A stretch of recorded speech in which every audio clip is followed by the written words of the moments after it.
साथ एक बेहद खास मेहमान कार्यक्रम में हो रहे हैं शामिल एस लेंसडाउन इन्वेस्टमेंट्स के को-फाउंडर और मैनेजिंग पार्टनर विक्रम कोटक साहब। बाजार के जाने माने दिग्गज, 30 साल से ज़्यादा लंबा गहरा अनुभव है इनका, न सिर्फ इक्विटी मार्केट का बल्कि डेट मार्केट का भी। और 2020 में आपने इस कंपनी की स्थापना की थी, 5 साल हो गए हैं और इससे पहले आप बड़े बड़े पदों पर काम कर चुके हैं। क्रेस्ट पार्टनर्स के आप मैनेजिंग पार्टनर रहे हैं। इसके अलावा डॉश एसेट मैनेजमेंट में आप सीआईओ इक्विटी रहे हैं और बिरला सन लाइफ इंश्योरेंस के भी आपने इक्विटी और डेट के सीआईओ के तौर पर लंबी सेवाएं दी। विक्रम सर, गुड मॉर्निंग, बहुत बहुत स्वागत है आपका। धन्यवाद हमें समय देने के लिए। सबसे पहले तो आपको नए साल की बहुत बहुत शुभकामनाएं, बधाइयाँ। उम्मीद करते हैं कि 2026 आपके लिए बहुत ही खुशियों वाला, समृद्धि वाला साल साबित हो। बताएं सर, लेकिन ऐसी विश आप बाजार के लिए कर सकते हैं sir?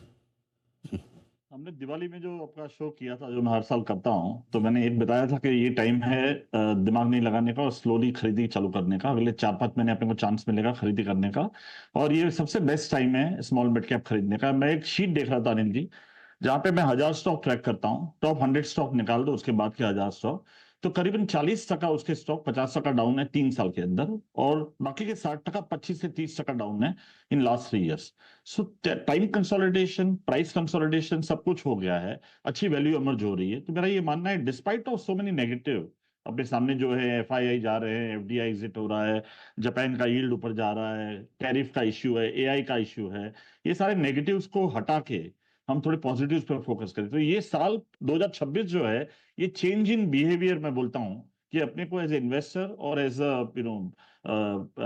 everyone has to change their perspective from, shift the behavior from what is there in the public domain and what is actually to search. So अपने को अपना सर्च करना पड़ेगा 2026 में कि बुरे पॉइंट हटा के अच्छे पॉइंट क्या है। जैसे जीएसटी है, या जीएसटी कट है, या इंटरेस्ट रेट्स नीचे है इंडिया में, इंडिया का डोमेस्टिक फ्लोज अच्छा है। सो फोकस करते हैं कि जहां पे हमको वैल्यू इमर्ज हो रही है, और बहुत ज्यादा वैल्यू ड्रिवन मार्केट होने वाली है, और बहुत लंबा पैसा बनने वाला है स्मॉल मिड कैप, ऐसा मेरा मानना है अगले 2 सालों में। स्मॉल और मिड कैप में ज़्यादा पैसा बनने वाला है अगले साल 2 साल में। हाँ सर, ये बात आपने अच्छी बोली। अब वाकई में थोड़ी नए साल की अच्छी फीलिंग आ रही, क्योंकि पैसे यहाँ बने ही नहीं ना, पूरा साल निकल गया। निफ्टी तो चलो फिर भी चलो, जहाँ से चला था वहाँ आ गया कि 26,000 हो गया, लेकिन mid cap small cap share में इतना दुख दर्द है कि पूछे मत। तो सर अभी ले लें 20-20, 30-30%, 40%, अगर आपका कोई स्टॉक है और ठीक ठाक सी कंपनी है, मतलब एकदम कचरा है तब तो अलग बात है, तो क्या आप इस वक्त एवरेज करने का वक्त है? सर खरीदने का वक्त है, दिमाग लगाने का वक्त नहीं है। जहाँ क्वालिटी, जहाँ पे डिविडेंड डील, जहाँ पे प्रमोटर का स्किन इन द गेम है, कॉर्पोरेट गवर्नेंस अच्छा है, वो लेने का टाइम है। जैसे मैंने बोला, अगर 3 साल में कोई चीज आपको 50% नीचे मिल रही है, तो आपका 3 साल का ब्याज भी बचा और 50% डिस्काउंट भी मिल रहा है, तो इससे अच्छा मौका इंडिया में नहीं मिलता है। और India ultimately structural bull market है। भले हम 1-1.5 साल 2 साल का जो कंसोलिडेशन हुआ है, टाइम खराब हुआ है, जो भी हुआ है, but long term bull market India है। तो मेरा ये मानना है कि पिछले 1 साल में क्या हुआ है, हमने देखा, हमने गोल्ड, सिल्वर, बिटकॉइन आईपीओ के रश में गए। मेरा मानना है अभी वो बिहेवियर शिफ्ट करके, मुझे लगता है towards high quality cash flow company पे देखना चाहिए, ये ऐसा मेरा मानना है। आईपीओ का रश जो एक्स्ट्रा है वो अवॉइड करना चाहिए। जापान की यील्ड पे फोकस नहीं करना चाहिए, इंडिया की यील्ड पे फोकस करना चाहिए। इंडिया की यील्ड नीचे जा रही है और स्ट्रक्चरली बहुत अच्छा हो रहा है इंडिया के लिए। तो ये मेरा मानना है कि ये टाइम है पैसा लगाने का, और कंसोलिडेशन में अपना सिप करने का। अगले 2-3 महीने में ये अपॉर्चुनिटी मिलेगी खरीदने की, और वो one of the best life time opportunity होगी फॉर नेक्स्ट 2 इयर्स। तो बिल्कुल। तो अगर आपको कंपनी की क्वालिटी पर, मैनेजमेंट पर और आगे फंडामेंटल्स पे भरोसा है, तो फिर बिल्कुल बिना दिमाग लगाए अगले कुछ हफ्तों महीनों में आप निवेश करें मिड कैप और स्मॉल कैप शेयरों में। एक और चीज़ जिस वजह से mid cap small cap share थोड़े दबे रहे, एक तो चलिए अर्निंग्स तो अपनी जगह है, लेकिन सप्लाई बहुत है। सारे प्राइवेट इक्विटी फंड को देखो, उनको बेचना है, प्रमोटर को बेचना है, ब्लॉक डील पे ब्लॉक डील। तो क्या ये अभी भी रहेगी 2026 में, और जैसे जैसे भाव बढ़ेगा कहीं और बढ़ेगी तो नहीं? सप्लाई तो रहेगी अनिल जी, लेकिन सप्लाई में अगर आप देखिए, लास्ट 2-3 साल का विश्लेषण करें, जहां पे सप्लाई आई है आईपीओ की, वहां पे पैसा नहीं बना है पब्लिक का। शॉर्ट टर्म में शायद वो इनिशियली आईपीओ के बाद थोड़ा फीवर रहा है, बट मोटा मोटी 65-70% ऑफ आईपीओ जो हैं, वो either they are trading at the same price where they came, और either they are below the price. So day by day उसका जो लस्ट है और उसका जो वैल्यूएशन है, वो थोड़ा दूर होता है। क्या होता है कि आप आईपीओ एक वैल्यूएशन पे लाते हो लुकिंग एट सेकेंडरी मार्केट, अगर सेकेंडरी मार्केट नीचे आ गया, और अगर आईपीओ ऊपर की प्राइस पे, तो आईपीओ का जो जो फैंटेसी है वो धीरे धीरे कम, मुझे लग रहा है कि जहाँ पे आईपीओ अच्छे नहीं है वहां पे कम होती जाएगी, वहां पे रिटर्न नहीं बनेगा, तो public has to come back to the high quality stocks which are there in mid cap small cap. Coming back to earning growth अब तक थोड़ा लेकलस्टर रहा है, और मेरा ये मानना है कि with interest rate cut, with the crude, आप देखो क्रूड 60 के नीचे आ गया, सबसे बड़ा पॉजिटिव इंडिया के लिए। मेरे मेरे को लगता है रुपी बॉटम आउट हो गया, रुपी या 91, मैंने आपको दिवाली पे बताया था रुपी वॉज बिगेस्ट वरी जब 87 88 था। मुझे था रुपी यहाँ से नहीं गिरेगा, रुपी यहाँ से अप्रिशिएट होगा।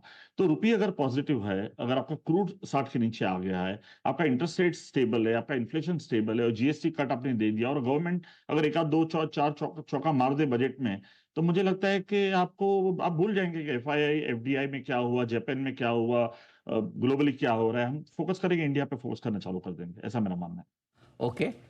ऐसे में सर बताएं कोई बढ़िया दमदार नई ऐसी एकदम आपने ढूंढ के निकाली हो वैसी थीम बताओ सर 2026 के लिए, कुछ एकदम तरोताजा। तो तरोताजा में सब सेक्टर्स तो वही है, 25-30 अपने वाले। हाँ हाँ। तो मेरे को ये लगता है, मेरा ये मानना है कि डोमेस्टिक पे फोकस करना चाहिए, जहाँ पे डोमेस्टिक डिमांड है। और मैं हमेशा बोलता रहा हूँ कि ट्रैवल टूरिज्म एक बड़ा सेक्टर है, भले कंपनियां बहुत कम है, तो मुझे लगता है होटल है या ट्रैवल रिलेटेड सर्विसेज है, एयरलाइंस है, वहां पे बहुत अच्छा पैसा बनेगा। बिकॉज मुझे नहीं लग रहा है कि अर्निंग ग्रोथ वहां पे स्टॉप होने वाला है। मैं इतनी शादियां आप अटेंड कर रहे हैं, मैं अटेंड कर रहा हूँ, सारे पूरे भरा, सब भरा पड़ा है। अभी मैंने चेक की, गोवा की टिकट कुछ 60,000 रुपए की टिकट है दिसंबर एंड की। तो आप ये हालत है देश की कि यहाँ पे कंजम्पशन फैल रहा है और वहां पे सप्लाई भी नहीं है। तो होटल टूरिज्म मुझे लगता है बहुत अच्छा करेगा। बैंकिंग फाइनेंशियल, जैसे हमने हमेशा कहा है, will be a very very important sector for the market. इसके अलावा छोटे थीम में अगर आप देखें तो पैकेजिंग जैसे एक एरिया है, या जैसे मैंने बताया केमिकल, जो inward looking chemical, not across the chemical, वो एक सेक्टर्स मुझे लग रहा है जहां अच्छा पैसा मरेगा।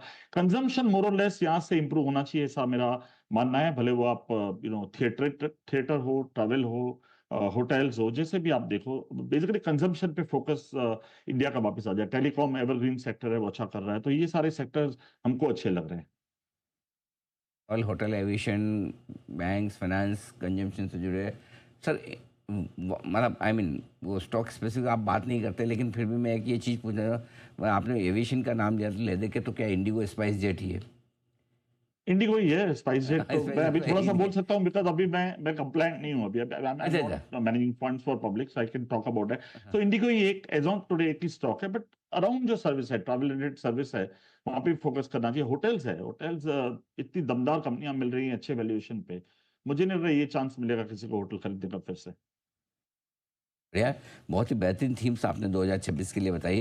विक्रम साहब बहुत बहुत धन्यवाद, आपका समय दिया आपने और विस्तार से बातचीत की। Thank you so much sir. और जी अनिल जी जी, जी एक जी चीज छोटी ऐड करूंगा मैं। जी। मेरा डिविडेंड डील का एक लिस्ट बनाता हूँ मैं हर साल, तो 2 साल पहले एक डिविडेंड डील का लिस्ट बनाया था मैंने। हम्म तो आधा पेज भी नहीं हुआ था, और अभी मैंने बनाया तो करीबन 2.5-3 पेज हो गए हम्म डिविडेंड डील स्टॉक्स के। हम्म। तो आप समझ सकते हो कि कितनी वैल्यू, कितनी मार्जिन ऑफ सेफ्टी इमर्ज हुई है मार्केट में, हम्म। जो अपने लिए बहुत अच्छा है वैल्यू इन्वेस्टर्स के लिए। वैल्यू इन्वेस्टर्स के लिए तो बेहतरीन समय है। अच्छी डिविडेंड देने वाली कंपनियां सस्ते दामों पे आपको मिल रही है, बहुत ही बढ़िया, परफेक्ट। धन्यवाद सर, पूरा मार्केट का आउटलुक 2026 का बताने के लिए। आइए